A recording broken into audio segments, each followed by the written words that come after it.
morning. Yes, it's Sunday morning, and we're coming at you from Unity of Music City.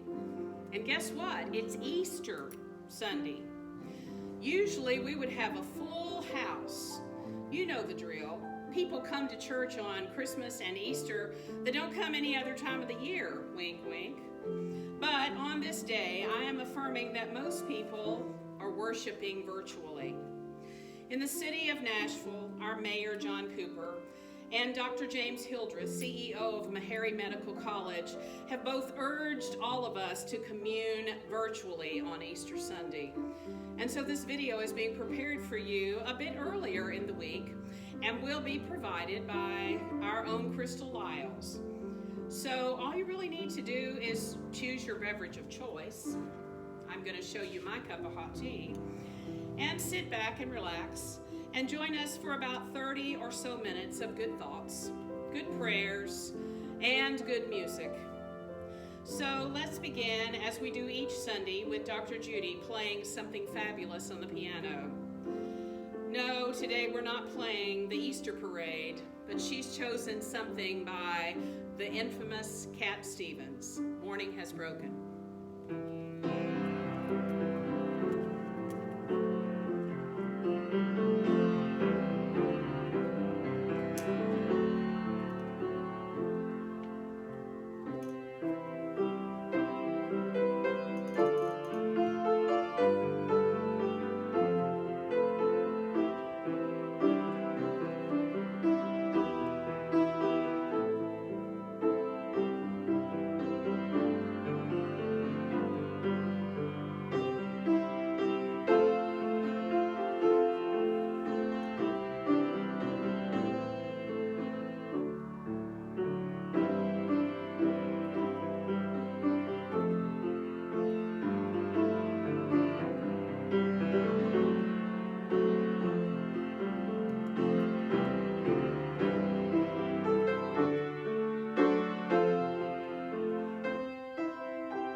So some of you may be familiar that I've been posting every morning on my personal Facebook page my own self-quarantine writings. I actually started doing them for me, but it seems, as most things that we do for ourselves, they begin to be seen by others and start making a difference for them also.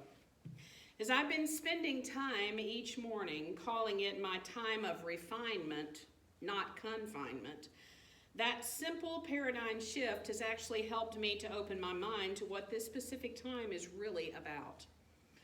I began to remember an affirmation created by one of the boards of this wonderful spiritual community. The affirmation was, remembering our oneness with all creation, we awaken the world to infinite possibilities. And today, specifically today, I ask that we change a few words in this affirmation as we begin to go into a time of silence that's going to prepare our hearts and our minds. The words we are changing are our, we, the, and the world.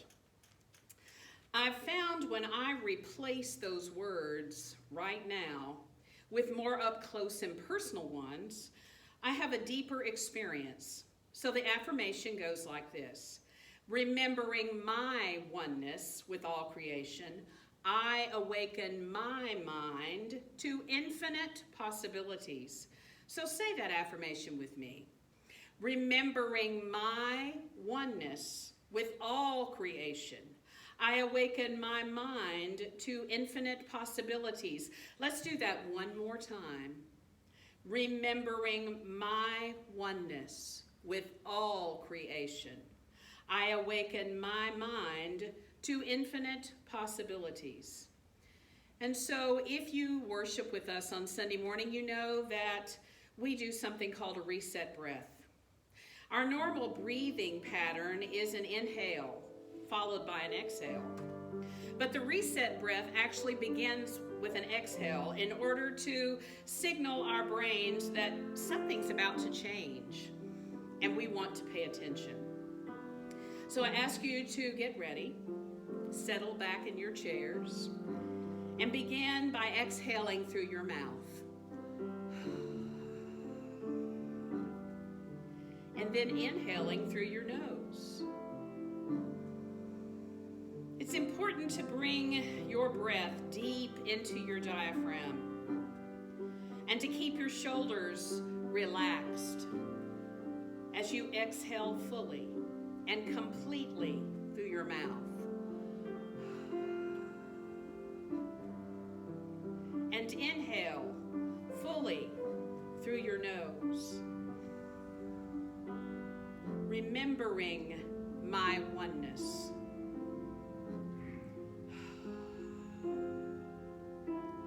Remembering my oneness with all creation. And just allowing my body to balance my breathing patterns of inhaling and exhaling. Your breath will balance itself.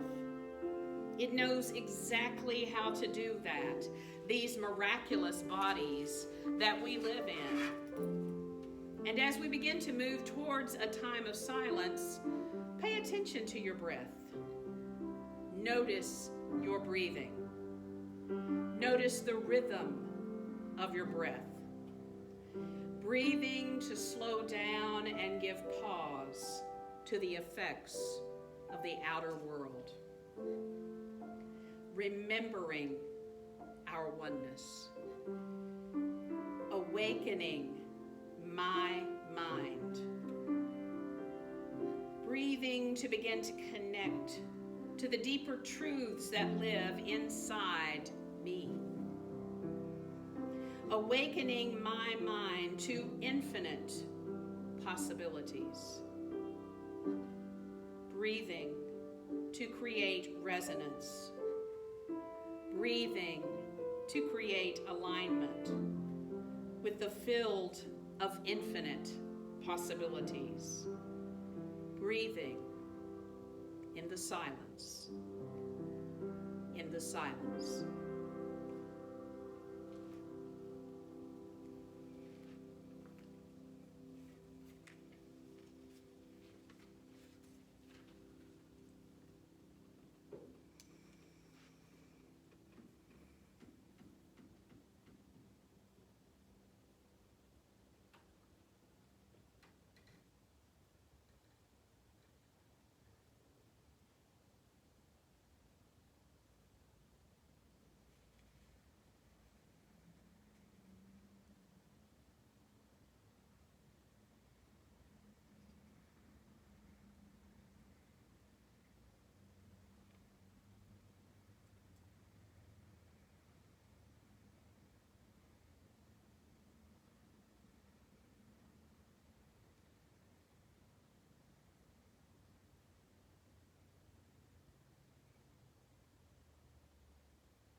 As you begin to bring yourself back, become aware of your fingers and your hands and your toes and your feet, and feel your breath flowing through your body, remembering my oneness. What are you first aware of with your own body? Remembering my oneness with all creation. And as you begin to open your eyes, what do you notice about the environment around you? Remembering my oneness with all creation, I awaken my world. I encourage each of us over the next few days to tune into that place within ourselves that we have awakened this morning by calming the body and the mind. We are preparing our heart for the journey ahead, preparing our souls, preparing our minds. Living, loving Spirit, may I prepare my heart.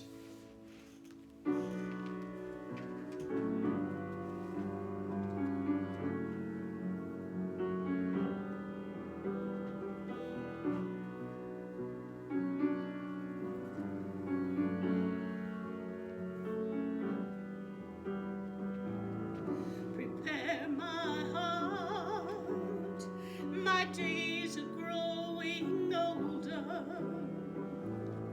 Prepare my heart for when the world seems colder. Help me do all I can to make a difference and help my fellow man. Prepare my heart.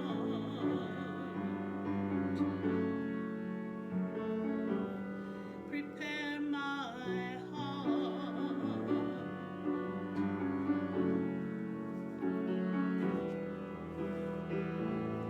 Prepare my heart. I know that life is changing. Prepare my heart. Inside a battle's raging, help me shine a light where darkness reigns, bringing hope to those in pain. Prepare my heart.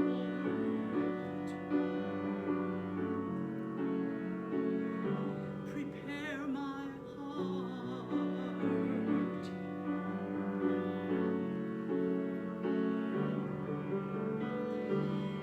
Prepare my heart. May I keep it open wide. Prepare my heart and welcome all inside.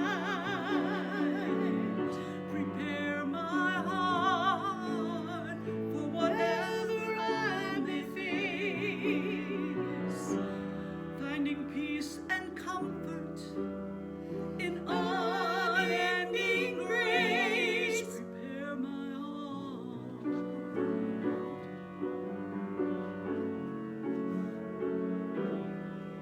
Prepare my heart.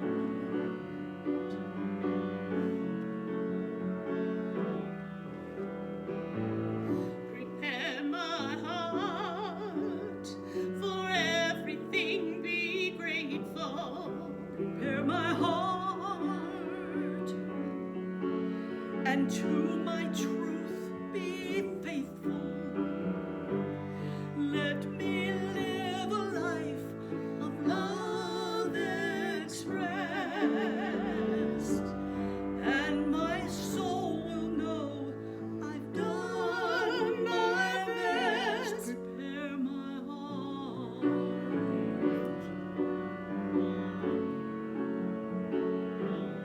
Prepare my heart. Prepare my heart.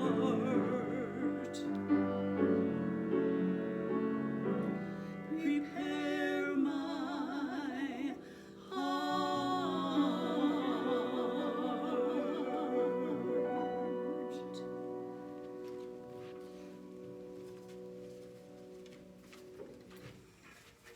I know some of you have read my smoke signals from Sarah Gorda this week and have notice that I said we were going to have a special guest with Judy and I today, and we want to thank Pat Upchurch for being willing to break out of self-quarantine long enough to come over here and help us video this amazing Easter presentation that we're doing for you. You also may have noticed that our meditation was a bit longer and deeper this morning. That is right on track with what Holy Week teaches each of us. 3 days in the tomb, in the darkness, in the silence, prepares us for resurrection, awakening our minds to a presence and power that is much greater than any of us can really know individually. We remind ourselves that we are all one. No matter race, no matter socioeconomic status, no matter sexual orientation, you fill in the blank. What does separation look like for you, and what are you being awakened to during this time of Easter resurrection? In Unity and other New Thought communities, we love to focus on the resurrection, the time of awakening. That's exciting. But many of us don't want to do the part that gets us there because it's hard work. It's deep work. Time to pull away, to be in the darkness, to look at our shadow sides. Isn't it interesting that for the last 2.5 to 3 weeks, we have had to become distant to each other on many levels, physical levels. Go to a period of time of self-quarantine. This time has really been a gift for many of us in many ways, a time to do that deep work that many of us really needed to do to remember our oneness. Isn't that what Easter Sunday is all about? Raising from the dead and letting go of any old ideas that are no longer working for ourselves and for the world. I'm reminded of a passage in Matthew where Jesus tells his disciples that you can't put new wine in old wineskins. What if this time of quarantine for each of us is a time to prepare our bodies, our personal wineskins? I know you're thinking now, how long is this going to take? Remember, Jesus stayed there for 3 days. I know it feels like this is much, much longer right now. It takes, remember, as long as it takes. Our old wineskins are really about separation. Not understanding that we're one. Separation from each other. Separation from Mother Nature. Separation from God. Separation from the universal creator of all. Maybe because of the magnitude of separation we see and hear and feel in our world right now, we're having to stay in the tomb a little bit longer. As long as it takes, until all of us get it. I had planned today's lesson many months ago to be around the topic of passion. As a spiritual community, we've been focusing on the art of abundance. The art of abundance has actually 12 rules, ways of living your life, and we've focused on the first 5 already this year. Being one with all of life, being aware that we live in an expanding universe, and therefore being responsible for our own choices and the consequences those choices bring. Then being focused each day on really the first 3. And choosing to live life in the flow. Acknowledging that whatever arises in each moment when I remember my oneness and I'm aware that my consciousness, my thoughts, my emotions, my words are creating expansion in the universe, that's part of living in the flow. The 6th rule is that I live my life in passion.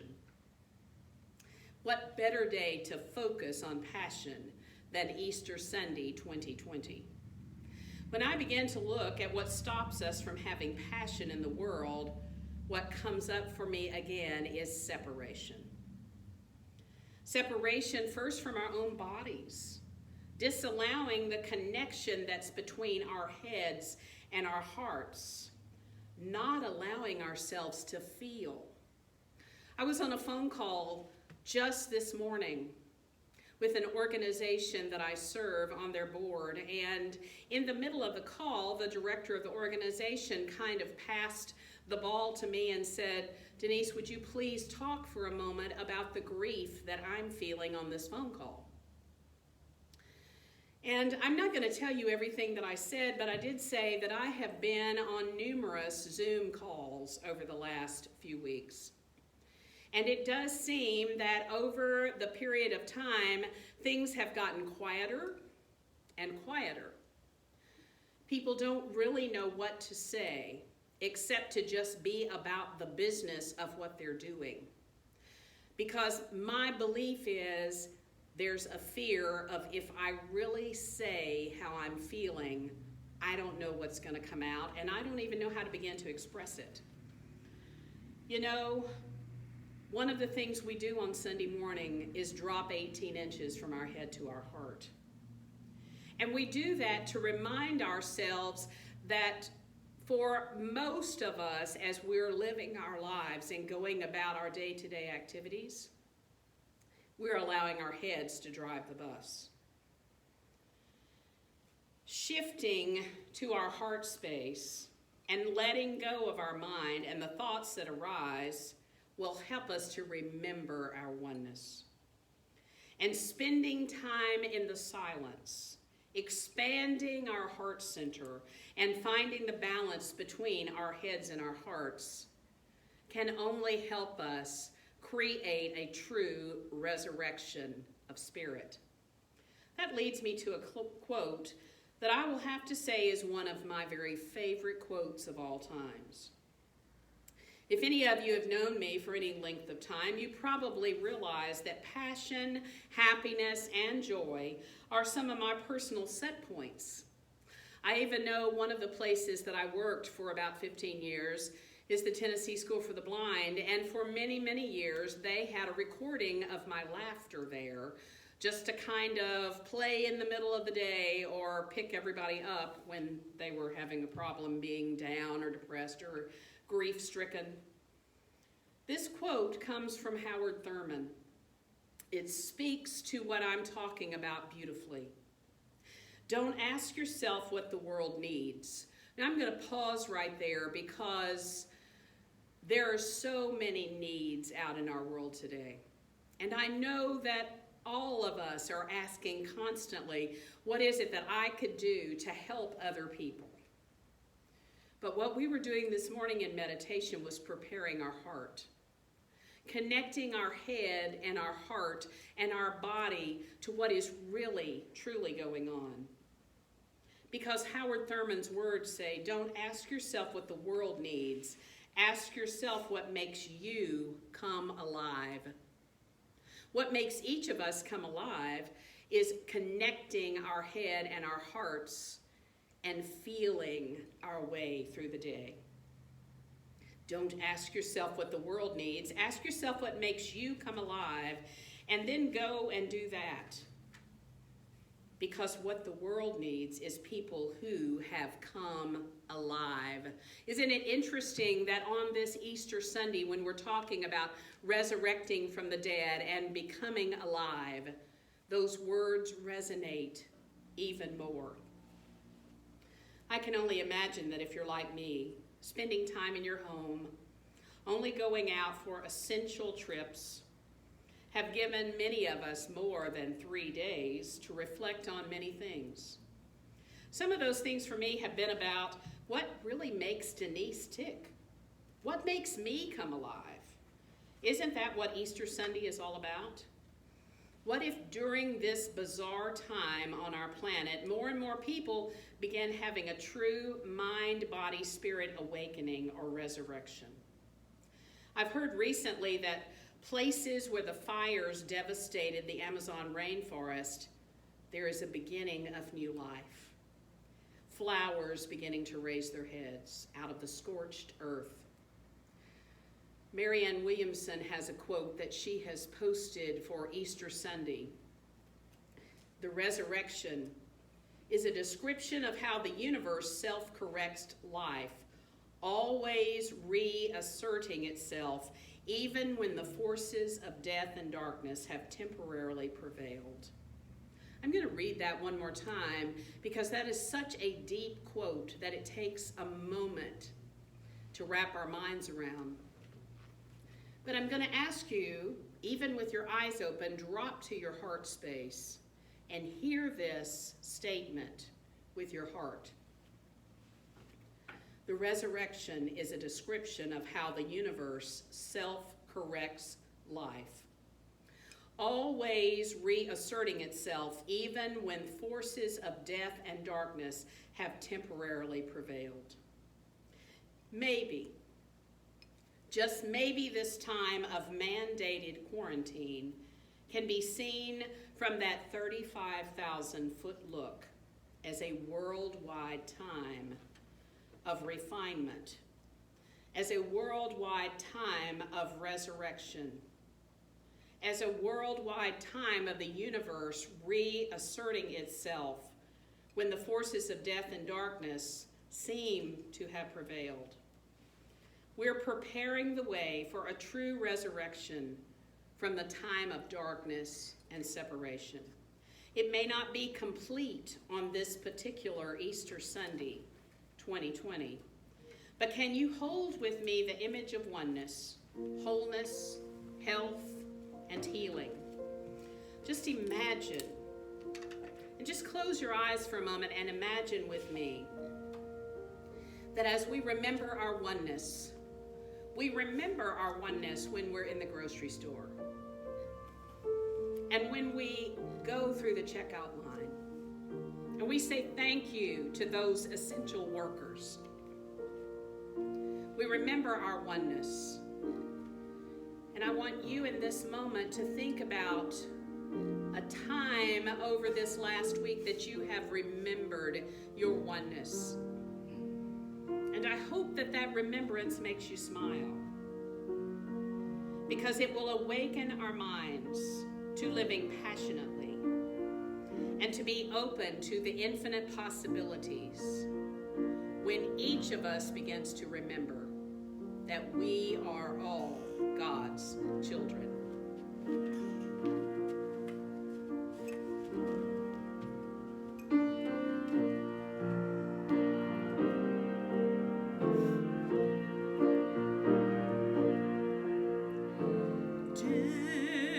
Different backgrounds, different names, but inside we're all the same when we all treat each other compassionately.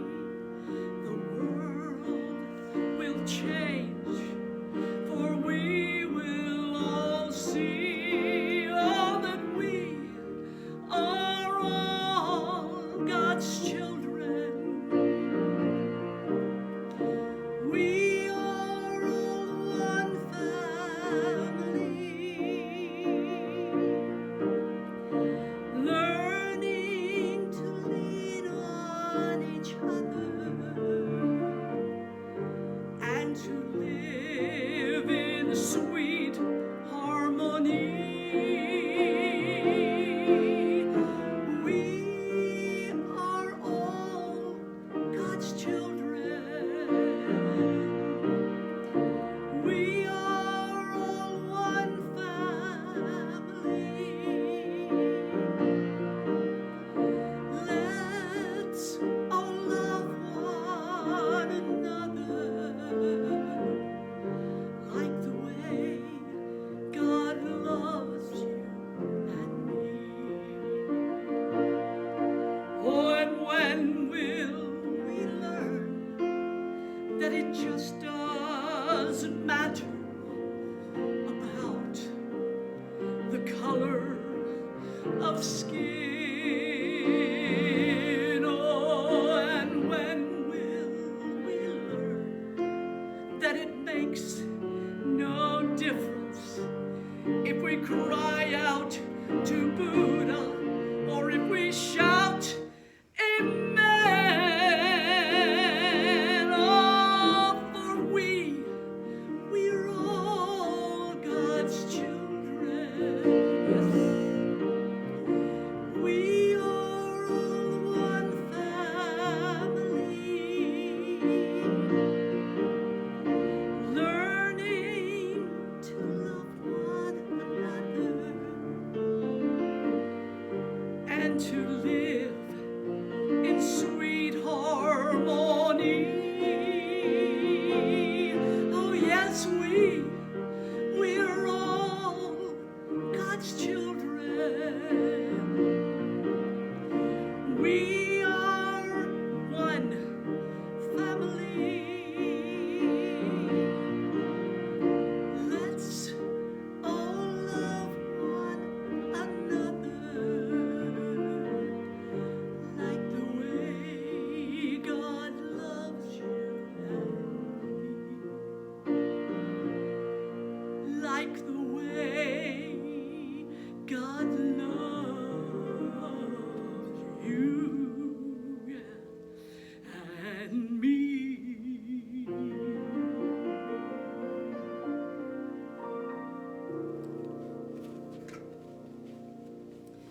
Thank you, Pat. I thought that would be one of the perfect ways to begin to end this Sunday morning, remembering that we're all God's children. I remind you that there is a way for you to give your tithes and offerings, even though we are not meeting in person. You can go to www.unityofmusiccity.com and scroll down to the bottom of that page, and there's a button right there that you just push, and it says donate on that button. So I thought what better way to actually end this time together was with a little piece of normalcy for all of us. So I'm going to ask that you stand up where you are and that you join us in singing something that has become a staple for this congregation. Get on up! Get on up! You know this.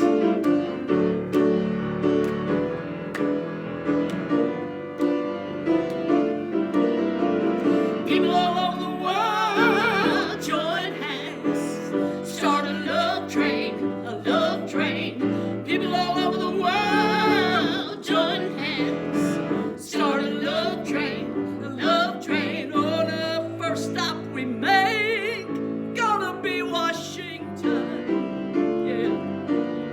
And tell all the folks in China and India too. Hey. Don't miss the train at the station. You know we gotta keep it riding, riding on the route. Well, people all over the world join hands, start a love train, a love train. People all over the world join hands, start a love train, a love train. And tell all of our brothers and sisters in Africa. Tell all the folks in the United States and Canada too. Yes. Hey, I don't want you to miss the train at the station. 'Cause if you do, I'm gonna be sorry. I'll be sorry for you.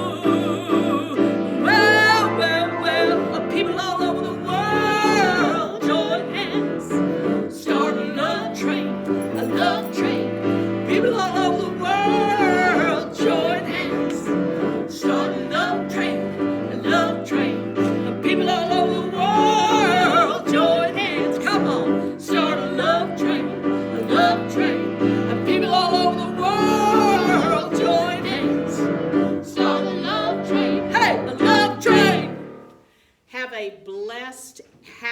happy, holy, and healthy rest of the week. Namaste. We love you.